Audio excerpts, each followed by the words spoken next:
Unfortunately, we have to go to the root. We have to go to the cause.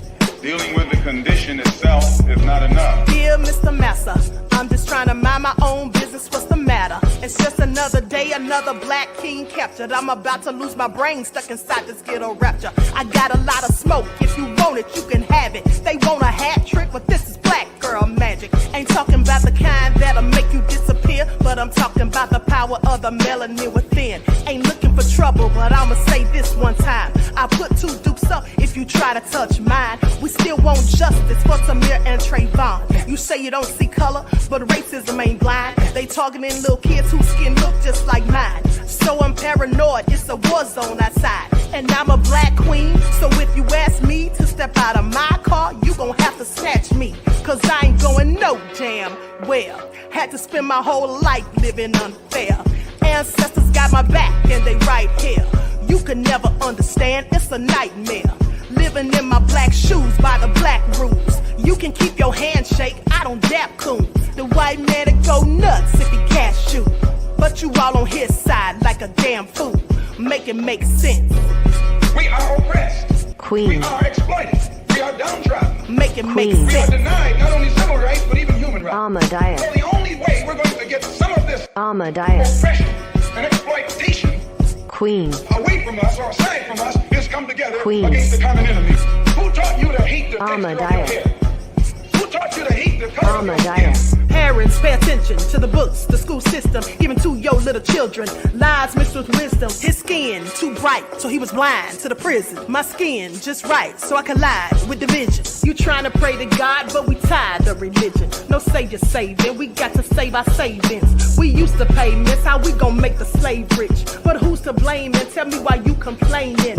We need a team effort just to rule the nation. Like a bad relationship, missing communication. We missing moderation. They trying to get a poison to my population. No reparations. I'm getting tired of Satan. We are oppressed. Queen. I'm getting tired of waiting. We are downtrodden. Queen. We are denied not only civil rights, but even human rights. Ahmadiyyah. So the only way we're going to get some of this Ahmadiyyah. oppression and exploitation. Queen.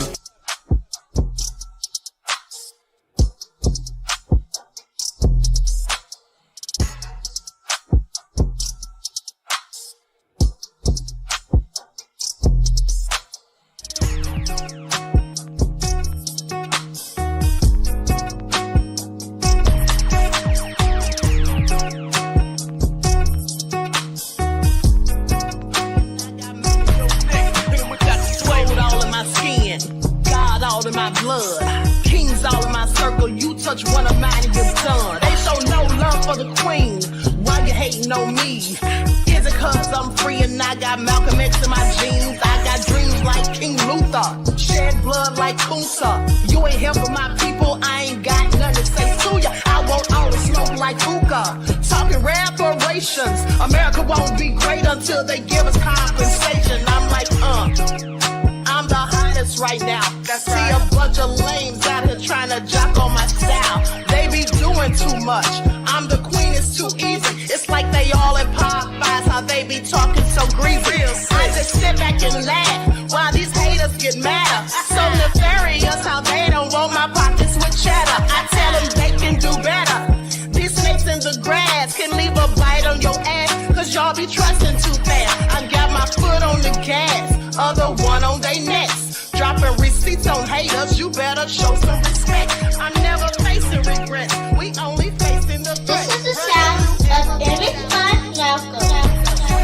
It's a cut on the gas, other one on they necks. Dropping receipts on haters, you better show some respect. I'm never facing regrets, we only facing the threat. Running through every challenge like a relay, break no sweat. It's a cold game, so I got that blanket with me. Now that my people awaken, ain't no going to sleep. I do not play by my piece, this time I'm playing for keeps. You talking slick, but when I see you like them ends, we gon' meet. And I got gold all in my skin, God all in my blood, kings all in my circle. You touch one of mine and you're done. They show no love for the queen, why they hating on me? Is it cause I'm free and I got Malcolm X in my jeans, and I got gold all in my skin, God all in my blood, kings all in my circle. You touch one of mine and you're done. They show no love for for the queen. Why they hating on me? Is it cause I'm free and I got Malcolm X to my jeans and I got...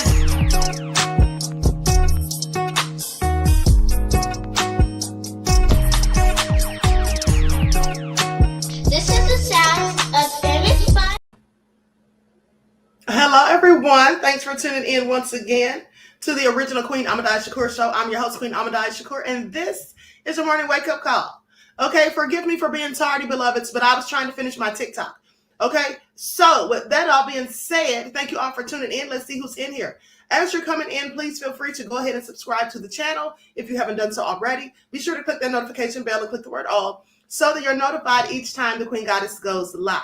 Don't forget to follow me on Instagram at Dr._A_Shakur, TikTok at Dr.A_Shakur, and Twitter at DGoddess27. And as per usual, if you don't like it or you have anything slick to say, well, it would behoove you to just exit stage left. All right? Hey, Bithy, y'all, Mr. Hotel, Danielle, that crazy beach Aries, Cherokee descended God in the house. Mommy is here. Aisha Muhammad, Driver C, Courtney J, that crazy beach Aries, Pearly, Jeff ATL, Claudette, Laverne, Renz G is here. All right, let's get into it. Switching lanes in the house. All right, everyone, please get those likes up. You all know they have the Queen Shadow Band. Okay. Miss Evie is here. Internet Goulash, above all the drama.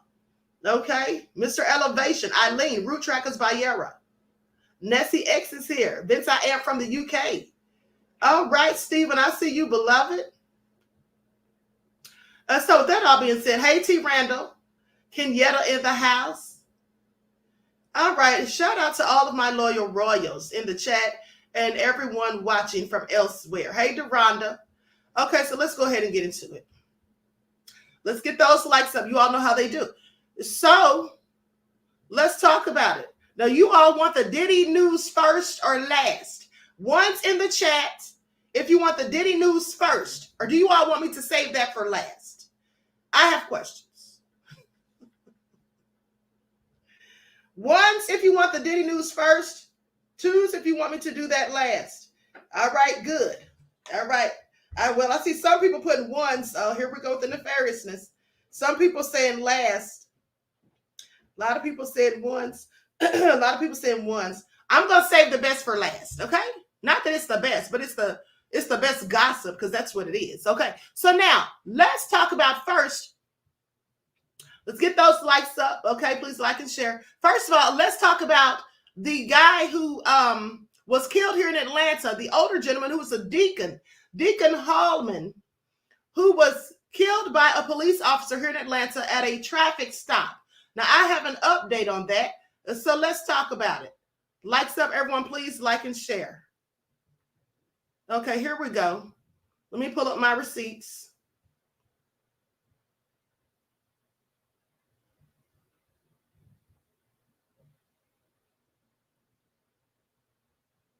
Hold on just a moment. Here it is. Or is this it? Okay, here it is. Now, you all remember. Hold on. I'm sorry. I'm looking at the wrong thing.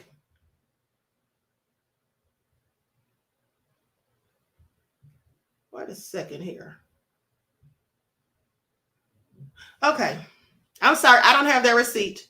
Hold on just a moment. So while I'm looking for that, let's talk about the man who was buried in a pauper's grave, because there was another man who the same thing happened to him, and his family is also outraged.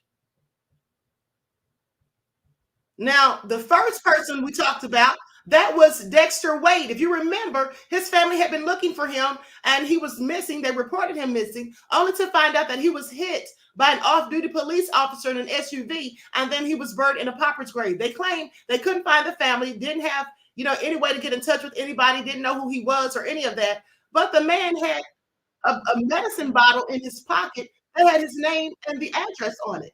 So how was he buried in a pauper's grave? The family was very upset. So now we have another case of the same thing, and this family too is upset. So let me pull this up. I'm going to share my screen.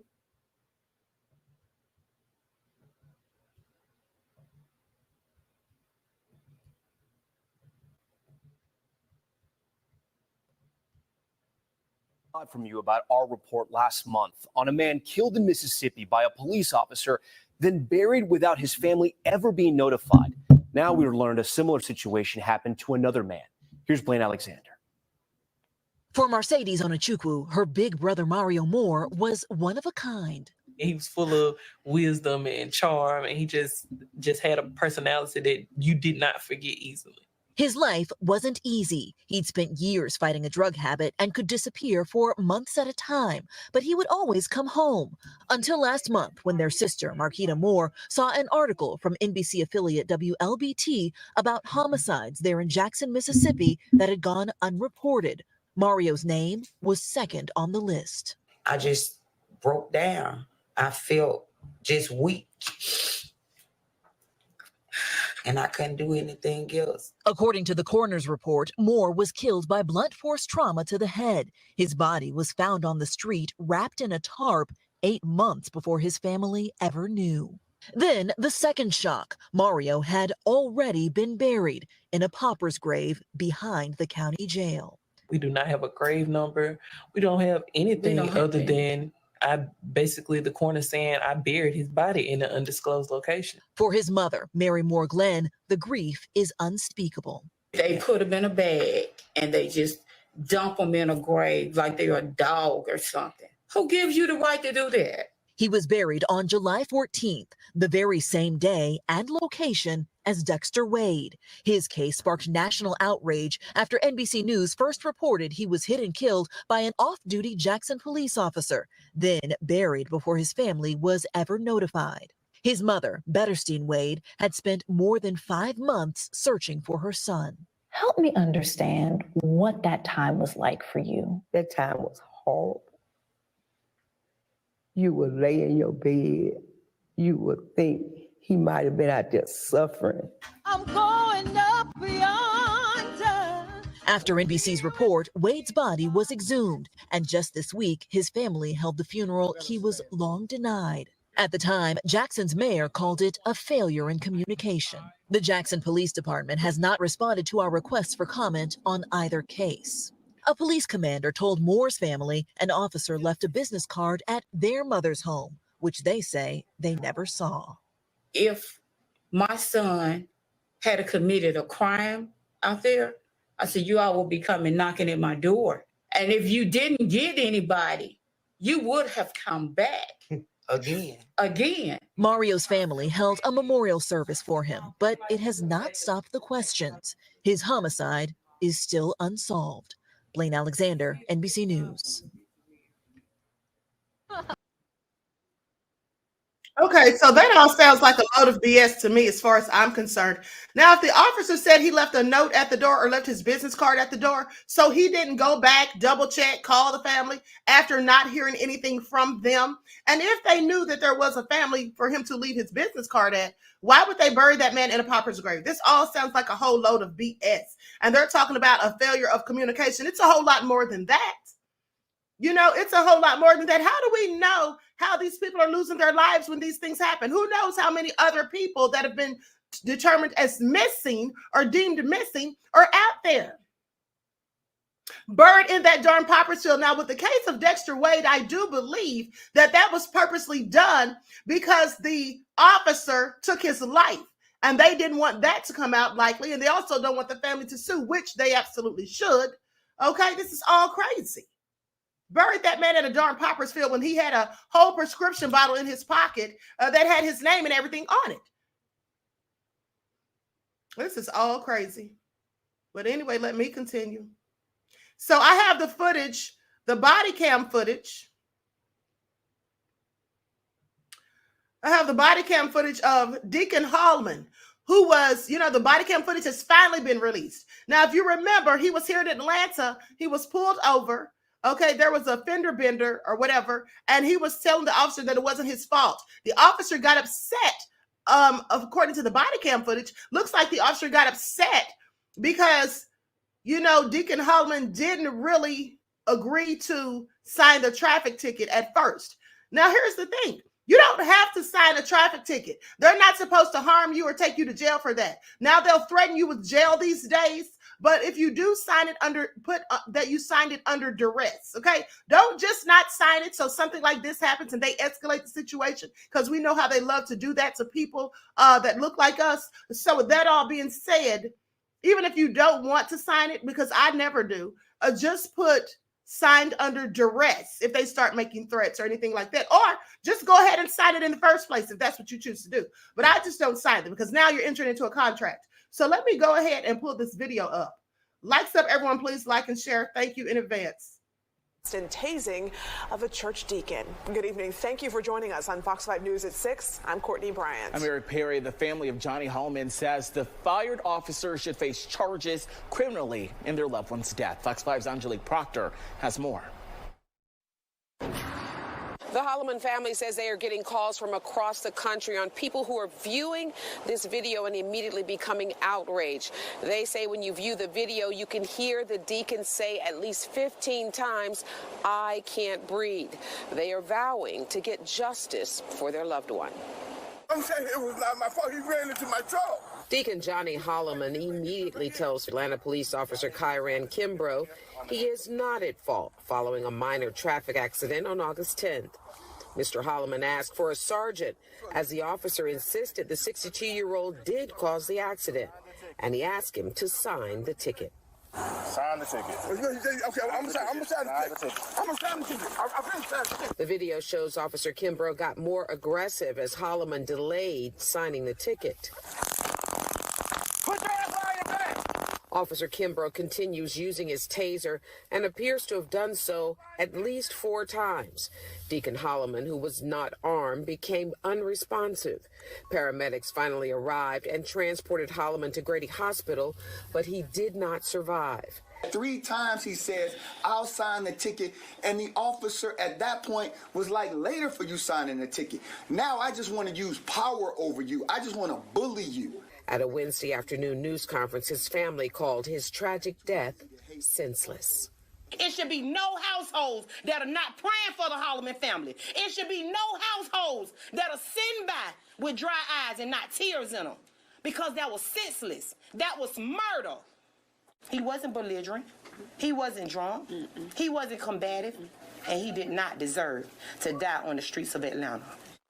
The family says they are disappointed in Mayor Andre Dickens. They accuse him of participating in what they call a false narrative about what happened. Now, Mayor Dickens released a lengthy statement extending condolences to the family. That statement reads in part about the administrative review that took place. Their review found that Officer Kyran Kimbrough failed to have a supervisor on the scene prior to proceeding with the physical arrest after Mr. Holloman refused to sign the citation. In Decatur, Angelique Proctor, Fox 5 News. Okay, so that's all nefarious. That could have absolutely been avoided. And that was an officer who looked like him. So nothing about racism to do with this. That's an officer who looked like him. Sometimes it be your own people. Isn't that the sad truth of it all? So he did all of that because he was upset because the man didn't sign the ticket exactly when he told him to. Anyway, moving right along.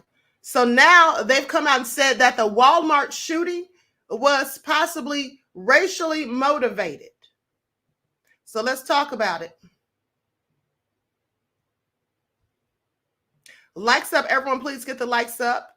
You all know they have me shadow banned. Okay, so they say the FBI claims that Ohio Walmart shooting may have been racially motivated.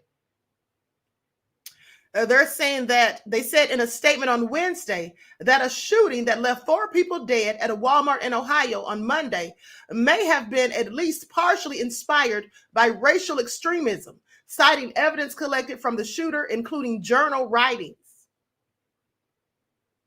Now, some of the key facts that they speak on are the victims injured in the attack include 2 black women, a white woman, and a white man, 3 of whom were in critical condition and 1 of whom had non-life-threatening injuries as of Tuesday.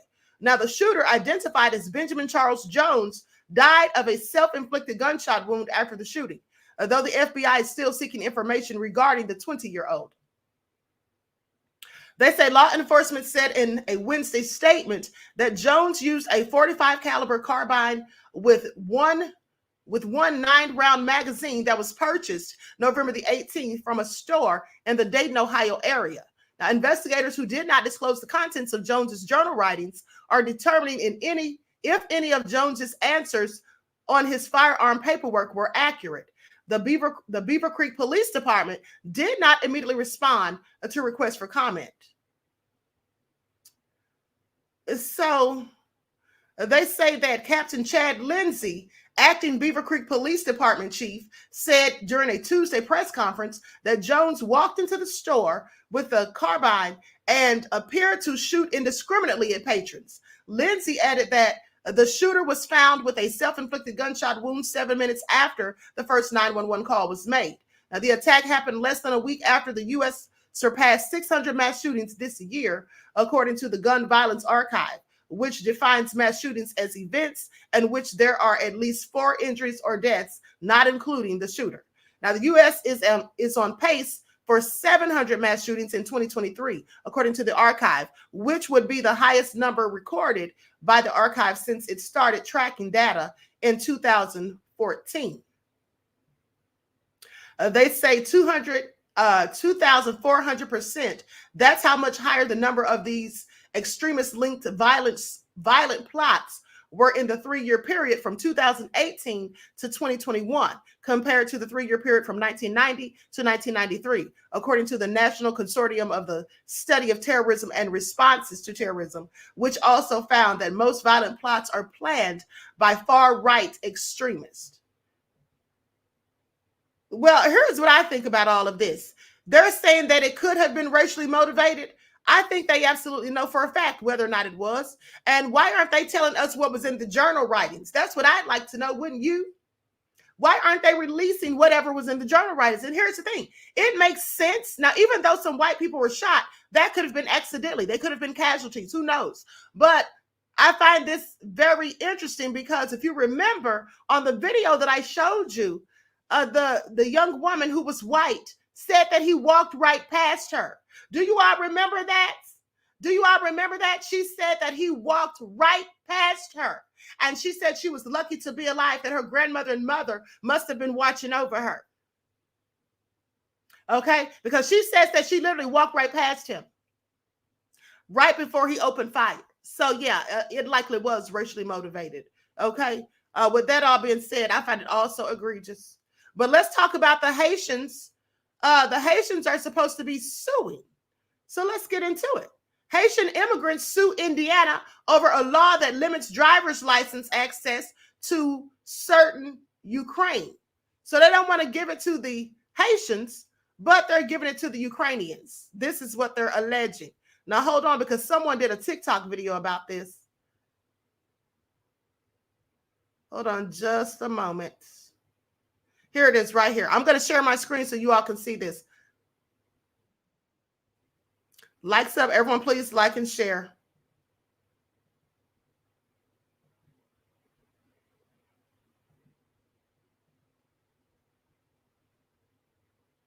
Five Haitian immigrants are suing the state of Indiana because the state of Indiana passed a law that gives driver's license to only Ukrainians on humanitarian parole.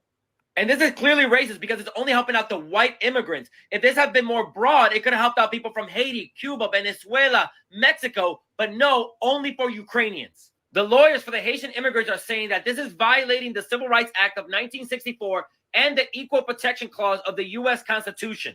It's a textbook example of national origin discrimination. So far, under the new law, 136 Ukrainians under humanitarian parole have received driver's license. Meanwhile, immigrants like the one from Haiti in this case who have multiple jobs have to turn down assignments because they can't get to work. And when it comes to this case, the U.S. District Court Judge Tanya Walton-Pratt said she will issue a ruling at an unspecified date. And this is racist, but the entire immigration system is racist because white people's movements are never restricted. Meanwhile, people of color, all of our movements are watched and stopped by IDF-trained border agents. Look it up. And I hope the judge rules to keep the law to give driver's license to people on humanitarian parole, but expands it to everyone. Well, isn't that something? But of course, I'm not surprised. So it's only for the Ukrainians. Okay. This is very reminiscent of just a few years ago, if you remember, how we saw the Border Patrol agents beating and whipping the Haitians with the horse reins. You all remember that? And we said they were beating them like they were slaves, whipping them. And they said, oh, those weren't whips, those were horse reins. Well, they were being used as whips, so what's the difference? You see how they love to mince words and try to change the narrative of things that they do? And they don't even follow their own laws or their own constitution when it comes to people who look like me. Please pay attention. This is also sickening. So anyway, moving right along. Get those likes up, everyone. Please get the likes up. Now let's talk about Susan Sarandon. You all remember Susan Sarandon from Thelma and Louise. I happen to like Susan Sarandon. Now, she made some comments about what was going on over in Gaza, and so did the actress from the movie Scream, one of the Scream movies, right?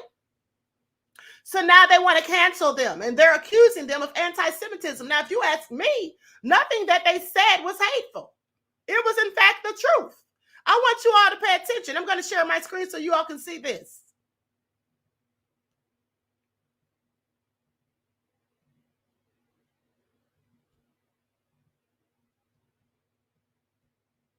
Stars cast aside over their comments as controversy over the Israel-Hamas war rages on. Actress Melissa Barrera, who starred in the hit reboot of the cult classic Scream, who is this, has been dropped from the upcoming 7th installment after making dozens of social media posts since the start of the war. In one Instagram story, Barrera writing, "Gaza is currently being treated like a concentration camp and cornering everyone together with nowhere to go, no electricity, no water. This is genocide and ethnic cleansing." Spyglass, the production company behind the Scream franchise, commenting on Barrera's firing, telling NBC News, quote, "We have zero tolerance for anti-Semitism or the incitement of hate in any form, including false references to genocide, ethnic cleansing, Holocaust distortion, or anything that flagrantly crosses the line into hate speech."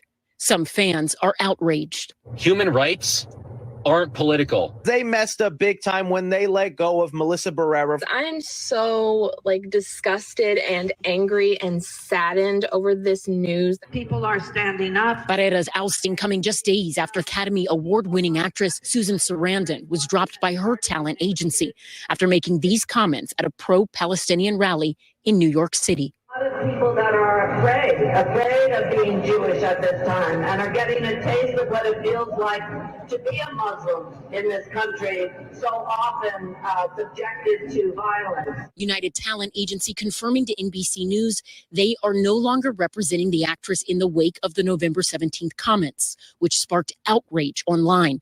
A former speechwriter for Israel's delegation to the UN writing on X, quote, "When Susan Sarandon says that Jews are getting a taste of what it feels like to be a Muslim in this country, she was saying that American Jews have it coming, that we don't deserve to live free from harassment and assault." My understanding, put it in a larger context, what she seemed to be doing there was calling for empathy. Wendy Perlman is a professor of Middle Eastern Studies at Northwestern University. She spent the last 25 years living, studying, and working in both Israel and Gaza. Both Israelis and Palestinians have a stake in a narrative, have a history of being victims of violence. And when some criticize a narrative that others hold dear, it both hurts and it's a political threat of sorts. Yemen's Houthis releasing this dramatic video showing the heavily armed rebel group hijacking an Israeli-linked ship in the Red Sea and taking 25...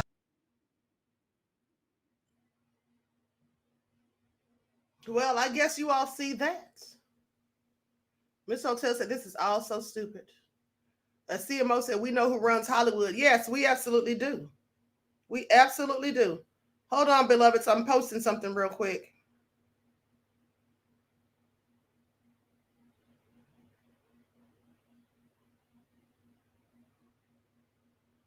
Almost done.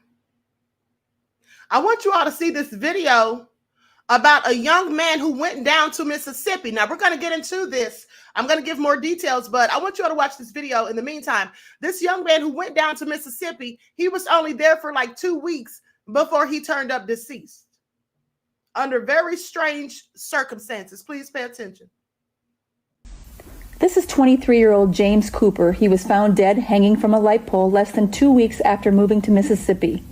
The sheriff immediately ruled it a suicide despite glaring evidence that it was a murder. James was planning to get his ID that same day that he went missing. He was scheduled to get a haircut the next day, and a down payment on an apartment had been paid, and he was to start a job all that week. Unbeknownst to James, who he thought was his girlfriend had already secretly told the landlord that they did not want to get the apartment.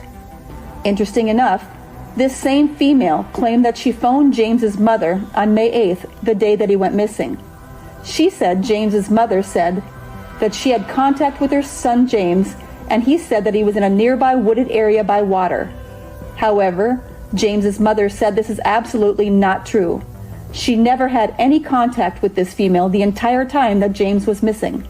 And interesting enough, that is precisely where James was found 2 days later. There is so much more evidence of foul play. Go to his website to learn more of the horrifying details.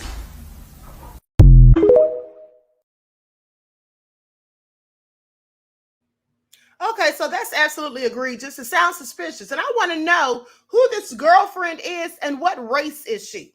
That's very important to note. I want to know who this woman is. Now let's talk about it, because here's what I found on the site.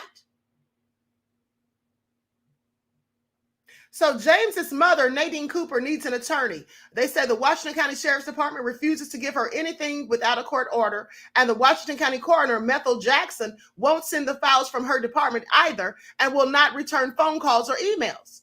Now, the interesting thing is the coroner didn't even want to rule this as self-inflicted, okay? Now, the mysterious disappearance and tragic death of James K. Cooper, unanswered questions and concerns.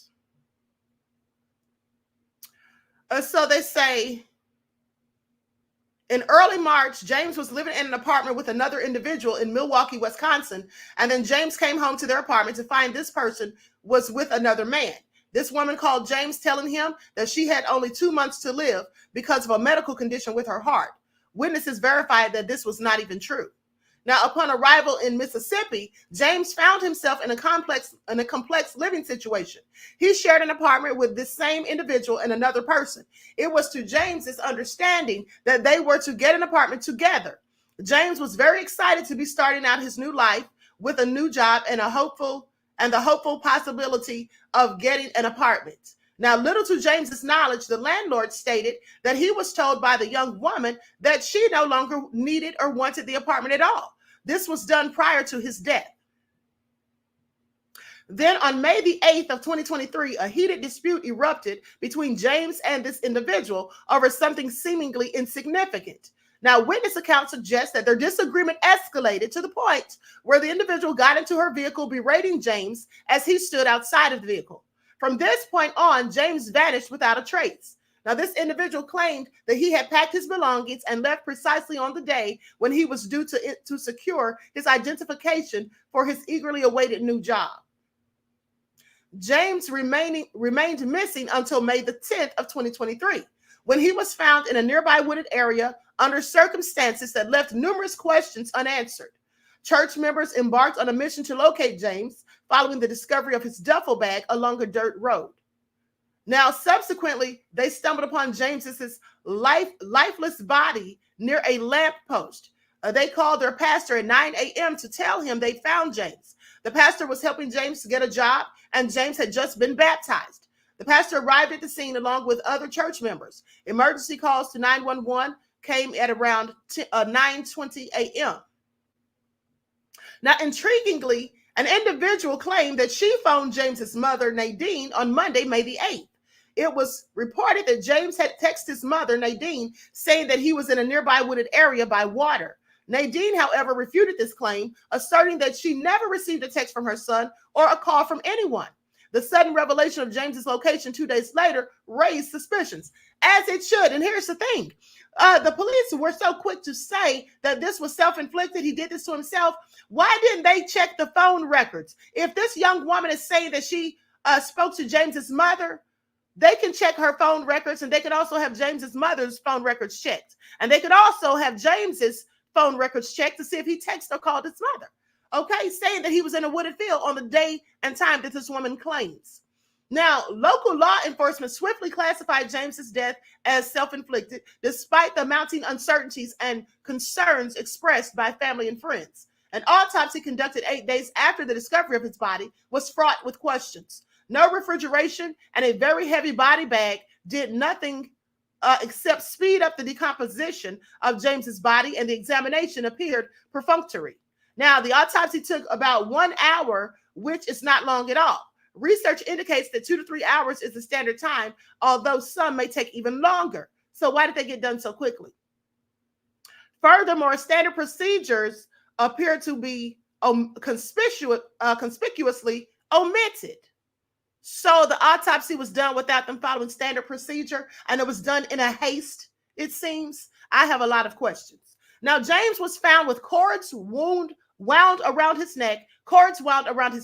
He was found by a light pole with 2 of these cords of wire wrapped around his neck.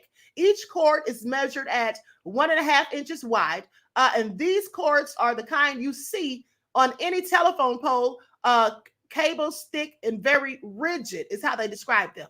Now, however, the circumstances surrounding this event raised considerable doubts. He was discovered in a seated position on the ground as opposed to literally hanging.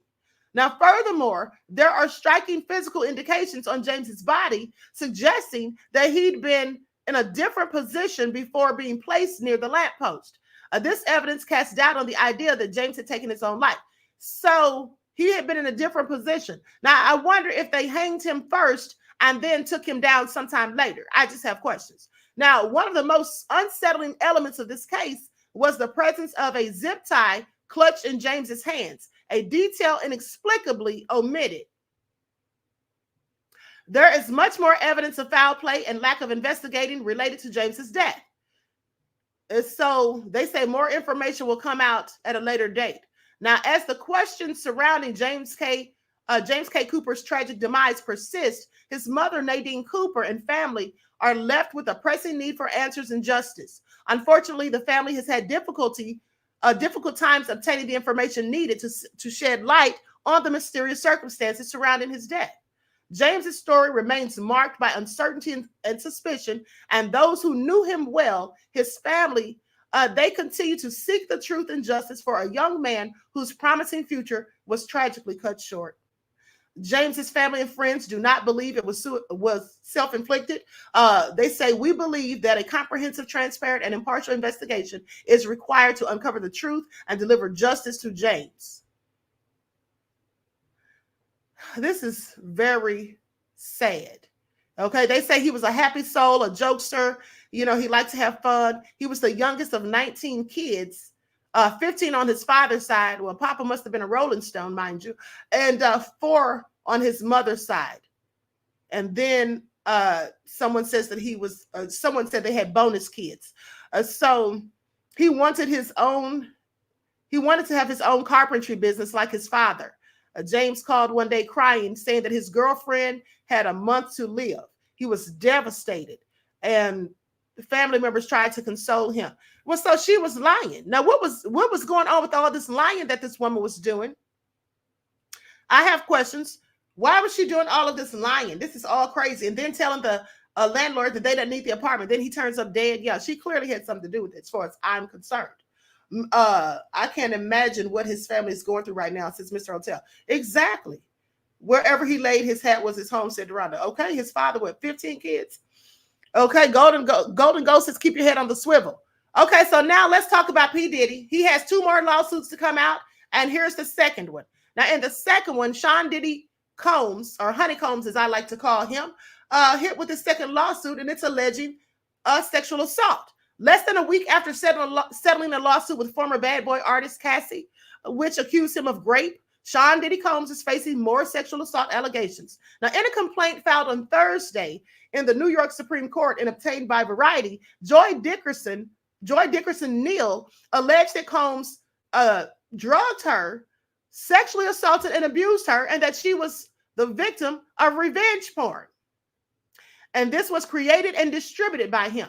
Now, the suit also names Bad Boy Entertainment and Combs Enterprises as defendants, and it was filed under the Adult Survivors Act in New York, which allowed alleged victims of sexual abuse a 1-year window to file the charges or to file the suit. Now, according to the complaint, Dickerson, Neal, and Combs met while she was a student at Syracuse University in 1991.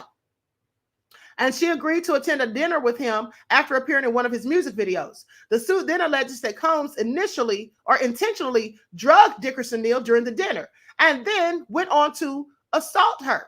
Okay, recorded it on video and then shared the tape with others. Now, Dickerson Neal is suing Combs for substantial and lifetime injuries that she says resulted from the alleged assault, including severe depression and thoughts of taking her own life. Dickerson Neal is demanding a trial by jury and compensation for alleged mental and emotional injury, distress, pain, and suffering, and the injury to her reputation. So she wants a trial by jury as well as compensation. Please pay attention. Now, representatives for Combs and his businesses did not immediately respond to Variety's request for comments. However, in a statement to CNN, a spokesperson for Combs called the allegations made up and not credible, adding that the suit is purely a money grab. This last-minute lawsuit is an example of how a well-intentioned law can be turned on its head. This is what a spokesperson told CNN. Mr. Combs never assaulted her, and she implicates companies that did not exist. Now, the new lawsuit follows one filed last week by Cassandra Ventura, a.k.a. Cassie, in which she alleged that Combs raped and beat her over the course of a decade. He denied those allegations, of course.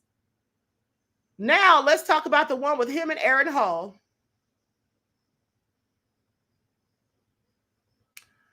And so the third accuser sued Sean Combs for sexual assault. And this woman's known only by the name of Jane Doe. Okay? Jane Doe alleges Combs and singer-songwriter Aaron Hall took turns graping her and a friend at an event at an Uptown Records party or Uptown Records in the early 1990s. So they say Sean Diddy Combs was hit with a third lawsuit alleging assault under the Adult Survivors Act. And the new complaint by an anonymous accuser alleges that he and Aaron Hall took turns having their way with her.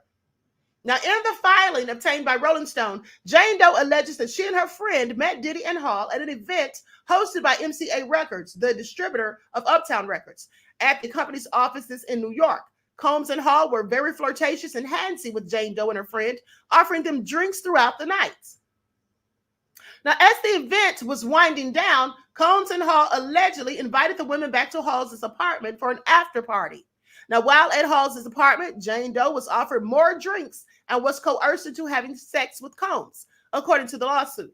Now, after Combs finished doing his business, Jane Doe laid in the bed shocked and traumatized. And as she was in the process of getting dressed, Hall then barged into the room, pinned her down, and forced Jane Doe to have sex with him. So the complaint goes on to say that Jane Doe quickly got dressed and fled from Hall's residence after the alleged rape. It alleges that she later spoke to her friend and learned that the other woman had been forced to have sex with Combs and Hall in another room. Upon information and belief, when Combs finished with Jane Doe, he and Hall switched, according to the paperwork. Now, a couple of days after the alleged assaults, Combs supposedly visited the home where Jane Doe and her friend were staying. They say he turned very violent, went into a rage. She said he was irate and began assaulting and choking Jane Doe to the point that she passed out. Okay, Combs was searching for Jane Doe's friend because he was worried that she would tell the girl that he was with at the time what he had done to them. Alongside Hall and Combs, the suit names MCA Music Entertainment and Geffen Records as defendants. Reps for Hall and Combs did not immediately return requests for comments as of Friday. Now, the lawsuit was filed in the New York County Supreme Court, and it alleges that Jane Doe informed her close friend and family about what had occurred. And it claims that she sought medical treatment to heal from the trauma visited upon her by Combs and Hall.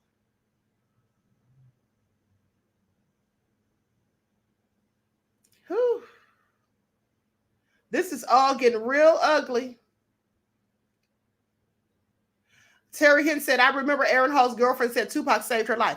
Yes, absolutely. I remember that too. Okay. Diddy, the reprobate Combs, says Laverne. This is all getting real crazy. Now, do you all believe these women, or do you think that this is just a money grab? What do you all think? Courtney J said preposterous. At the end of the day, I wonder why they didn't say anything a long time ago.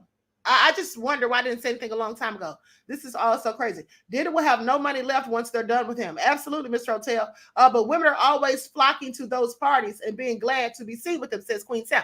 Yes, they sound like there were some groupies. Now, I don't know if that what they say, what she's saying happened actually happened. Where's the friend? Is the friend going to be in on the lawsuit? Is she going to file? I have questions. And she said she was coerced. Now, that doesn't sound like Diddy made her do it to me. She said she was coerced. Sounds like she might have been complicit in doing it. And then if Aaron came in and did that, well, that absolutely is great. This is all so crazy. But Diddy looks like he's going down. I told you all more stuff was going to come out and more people were going to come forward. I told you all that. Now I'm just waiting on the men to come forward because I believe there are some. Okay, I absolutely believe there are some. Weezy Jefferson said the Dickerson Neal one was in the video. Right. Yeah. She said this was after she did the video. But do we hear any of these things happening at these all white parties? Not to say that they don't happen, but I haven't heard about many of them. Eileen said, yes, you did, Queen. Thank you, beloved. Vince I Am says, I believe most of the accusations, but the Jamie Foxx accuser needs to sit down somewhere with that wigotry bullshit. I absolutely agree with you, Vince. I am. That lady knows she needs to sit down somewhere. I do believe that she's lying on Jamie Foxx. First of all, talking about she's disabled. Honey, how did you get disabled from someone touching you? Please make it all make sense. Okay, Lions Den says that Jamie Foxx situation is suspect. Yes. Now, all the other stuff, I don't know. But at the end of the day, I definitely don't believe that woman is talking about Jamie Foxx. Oh, but here's the thing. Jamie Foxx spoke out about that. So let's get into it. I almost forgot. This is what is going on with that case. This woman actually had filed a case against Jamie before. Pay attention. They say Jamie Foxx breaks silence on the malicious lawsuit. The Oscar winner released a statement in response to the sexual assault lawsuit. And so goes on to say that for those who may have missed the report, a woman identified in the suit as Jane Doe alleged that Foxx assaulted her at the Catch NYC rooftop lounge in August of 2015. The woman claimed that Foxx groped her against her will in a secluded corner of the lounge. Now, the alleged incident never happened. This is what a spokesperson for Foxx says in a statement. In 2020, this individual filed a nearly identical lawsuit in Brooklyn. Now, that case was dismissed shortly after. The claims are no more viable today than they were then. Now, my question is, she filed nearly an identical case in 2020. Was that against Jamie or somebody else? I'm not sure because it doesn't specify. It may have been against someone else, but saying basically the same story. So the statement continued saying that we are confident they will be dismissed again. And once they are, Mr. Foxx intends to pursue a claim of malicious prosecution against this person and her attorneys for refiling this frivolous action. Yeah, so it was against Jamie because they refiled it against him. And he says that he's going to file malicious prosecution. That's what he should do. Okay, because like I told y'all, it all sounded suspicious. Okay, it all sounded like it was all BS. Now, in the lawsuit in the lawsuit that was filed in the New York Supreme Court, the woman who was 18 at the time and her friend allegedly sat at a table next to Foxx and Mark Birnbaum, who owns the bar. The woman's friend asked for a photo of Foxx or with Foxx at approximately 1 a.m. and he agreed. An intoxicated Foxx allegedly roughly grabbed the woman's phone while taking photos, and the unnamed woman alleged that he complimented her, saying, "Wow, you have that supermodel body." You all remember I told you this just yesterday. And so basically she goes on to say that he put his hand down her blouse and touched her breast and then put his hands in her pants and touched other things front and back and all of that. And then she says that it left her disabled, emotionally distressed, permanently affected by these injuries and all of that, conscious pain and suffering, had to undergo medical treatment and advice, unable to pursue her usual and regular activities. Sounds like a load of BS, like I said. All sounds malicious, just like Jamie said, malicious prosecution. All right? If she's lying, I hope she gets just what she deserves.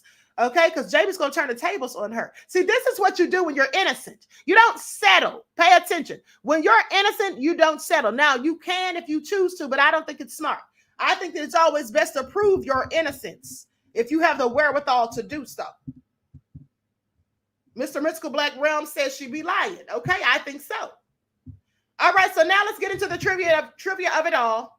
Let's get into the trivia, beloveds. All right. Likes up. Everyone get the likes up. Thank you in advance.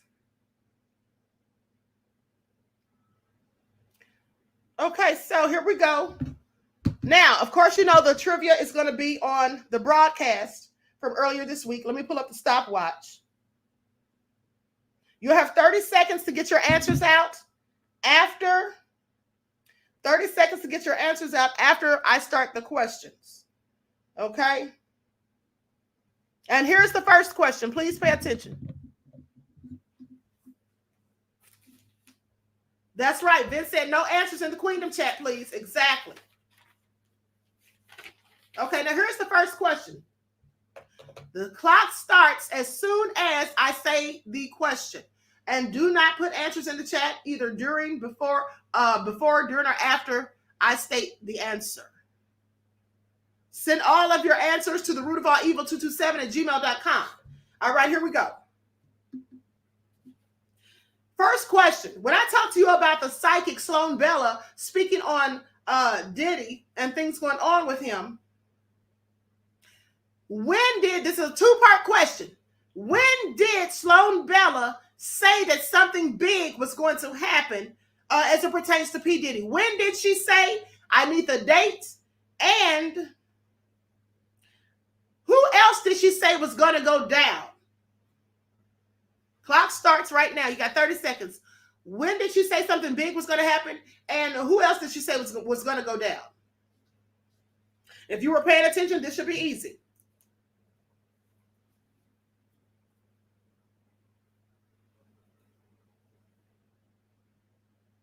Ten seconds left.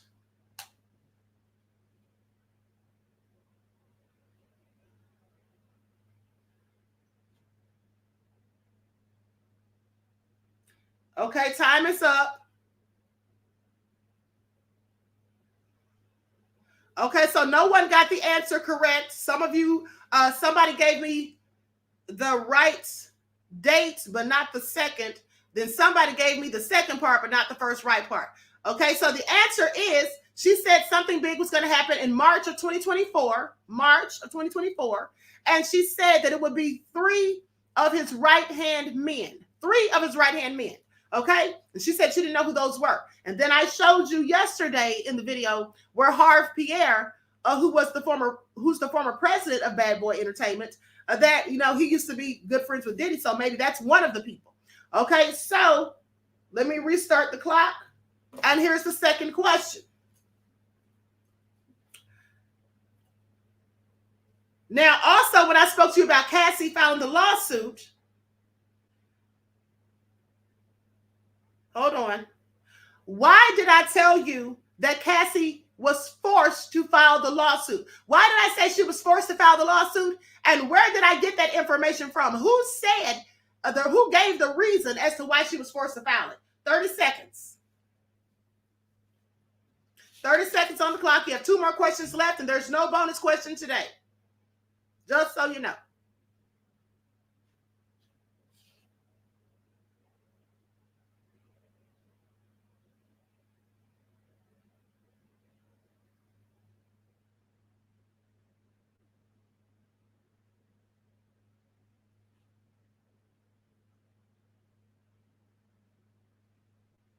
Time is up.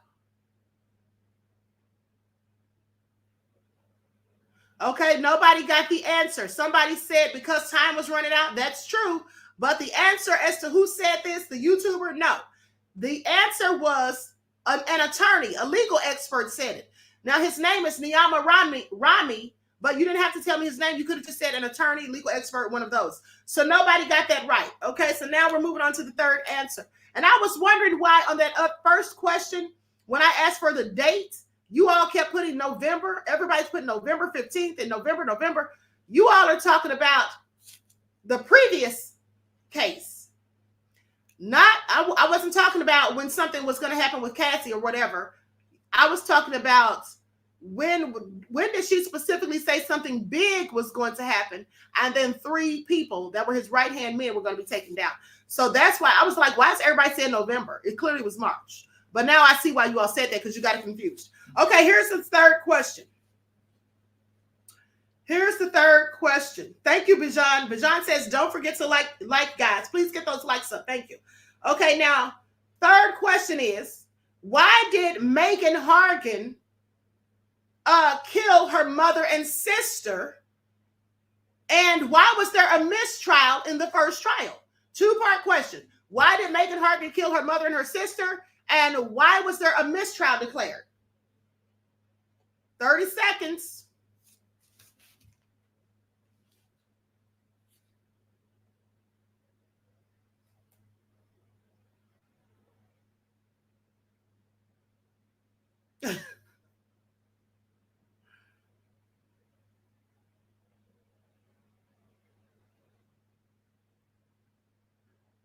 Five seconds left, beloveds.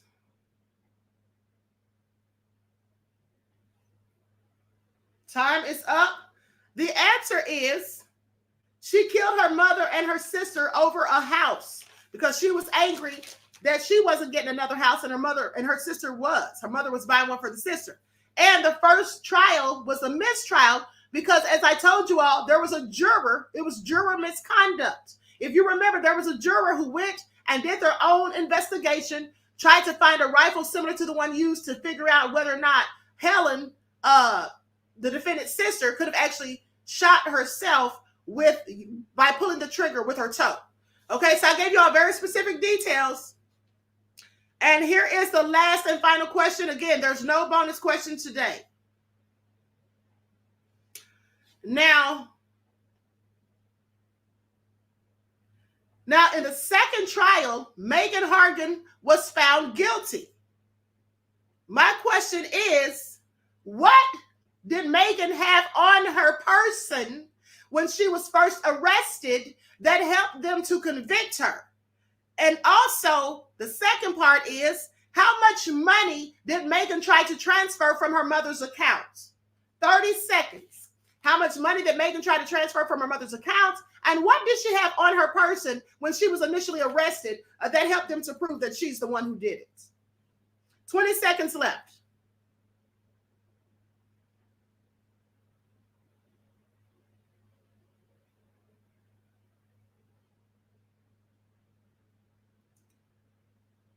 Five seconds. It's not looking good. Time is up. I don't think anyone even sent an answer. Okay, so Danielle sent part of the right answer, but not the first part. So here's the thing. The question was, what was it on her person that helped them to prove she did it? Well, it was gunpowder residue. If you remember, I told you all that she was the only one in the house that had gunpowder residue. She had gunpowder residue on her hands. So of course she did it. Second of all, she tried to transfer $400,000 from her mother's account. So clearly that was her motive. She wanted that $400,000 to purchase her own home. Queen Sam said, I sent the answer, Queen. Hold on. If you sent it, beloved, it was after the time ran out. I see you did send it, beloved. I see you did send it. Now, with that all being said, hold on. Let me see something here. Okay, I'm going to go ahead and send you an ebook, Queen Sam, because likely your answer just came in a little late, I guess, but you did have the right answer. Queen Sam did have the right answer. I'm going to go ahead and send her an ebook. Likes up, everyone. Please like and share. And at the end of the day, hold on. Let me download this real quick.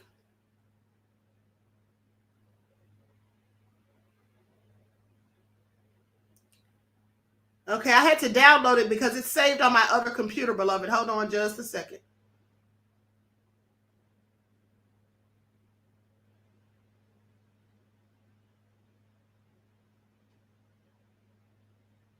All right, so your ebook is on the way.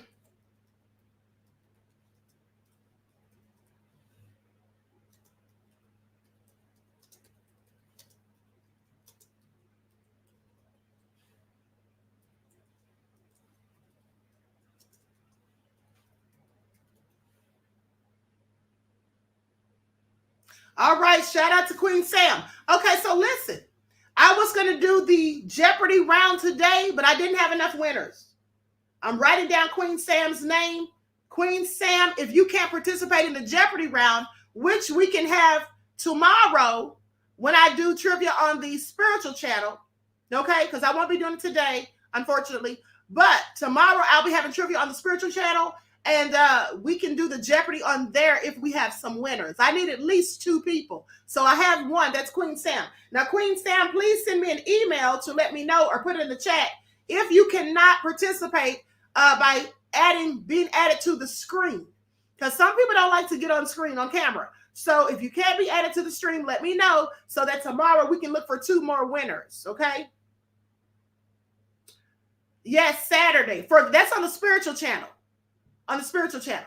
Okay, so congratulations to Queen Sam. I just sent your ebook.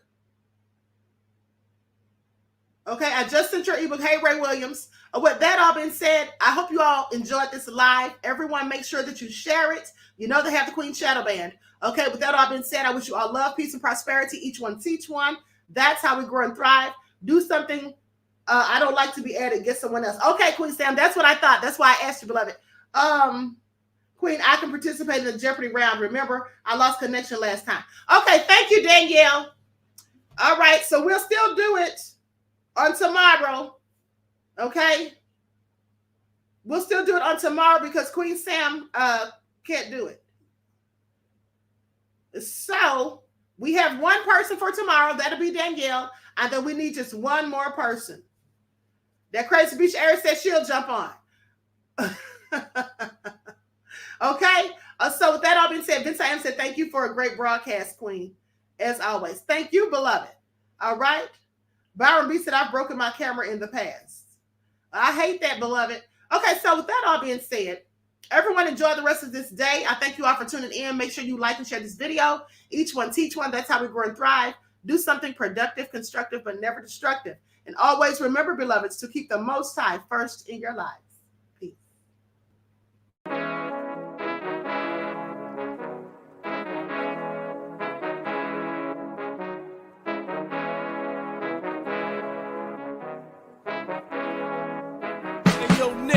With that gold all in my skin, God all in my blood, kings all in my circle. You touch one of mine and you're done. They show no love for the queen.